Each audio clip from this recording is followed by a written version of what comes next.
This is where the magic happens. So we're making Enchanted, which is a fun and delightful cooperative multiplayer game about running a magical inn, and it's set in like a fantasy Australia. Paulina Sammy and a group of dedicated young Melbourne developers are building what they hope will be the next big hit in the lucrative world of video games. It takes so much money and time to build a game, and even just to get a prototype that you can take to investors, it's very time consuming. Paulina started her games business 4 years ago.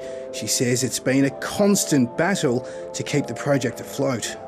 I guess if we weren't so obsessed with trying to get this created, that we were like, I'm not sure how we're going to do this. Until recently, the only grants available to game developers were state-based.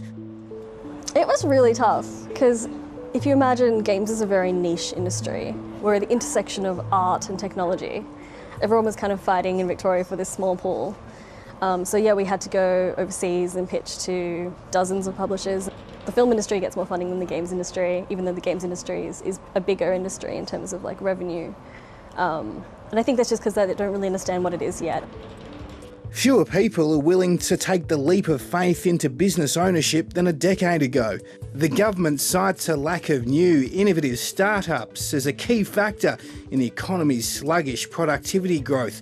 Productivity is growing at its slowest rate in decades. It'll be a key focus of tomorrow's Job Summit.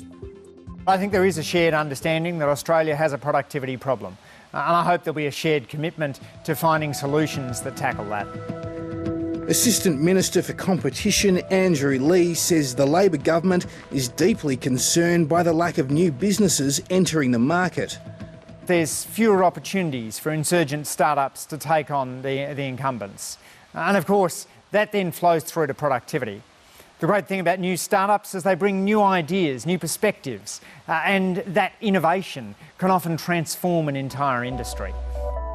You could tell Detroit was going to collapse 50 years before it actually did, because its economy was dominated by a number of big, large car firms, and it didn't have those scrappy automotive startups that you might have expected.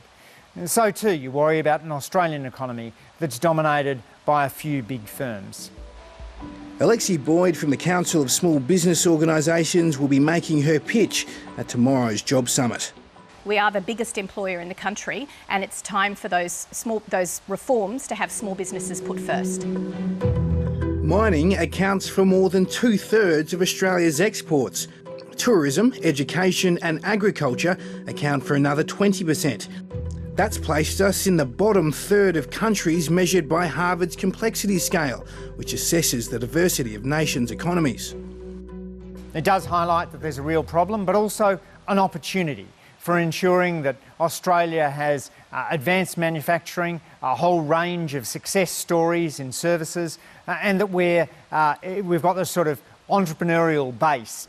Labor remains tight-lipped about the agenda of the Job Summit, but says it is committed to cultivating young entrepreneurs, particularly those from disadvantaged backgrounds, and will look at expanding those grants for seed funding.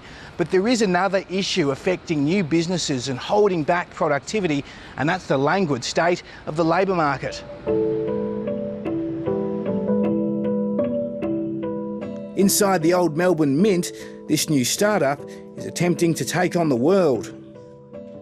Lithodomus creates augmented and virtual reality tours for cultural heritage sites around the world.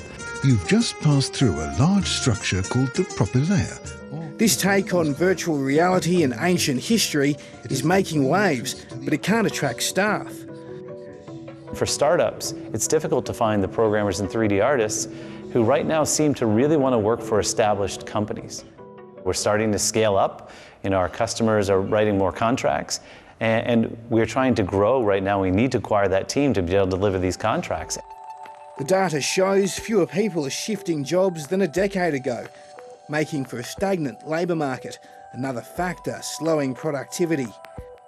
When workers move from low productivity to high productivity firms, they help the economy and they help their own pay packets. So the fact that the job switching rate has declined in the last decade ought to be a real concern, both for workers and for firms. Small businesses are really finding it difficult to compete with larger organisations for that excellent talent that we have here.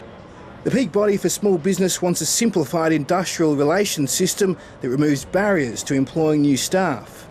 Creating a competition landscape that is fair across lots of different sectors will take time, but we're willing to work with the government on that. And it's really pleasing to see that they've put competition with a small business lens at the top of their agenda. Paulina is just hoping all the talk can deliver real outcomes. I hope that there would be more support for people to try things, for people to experiment and get to, I guess, create.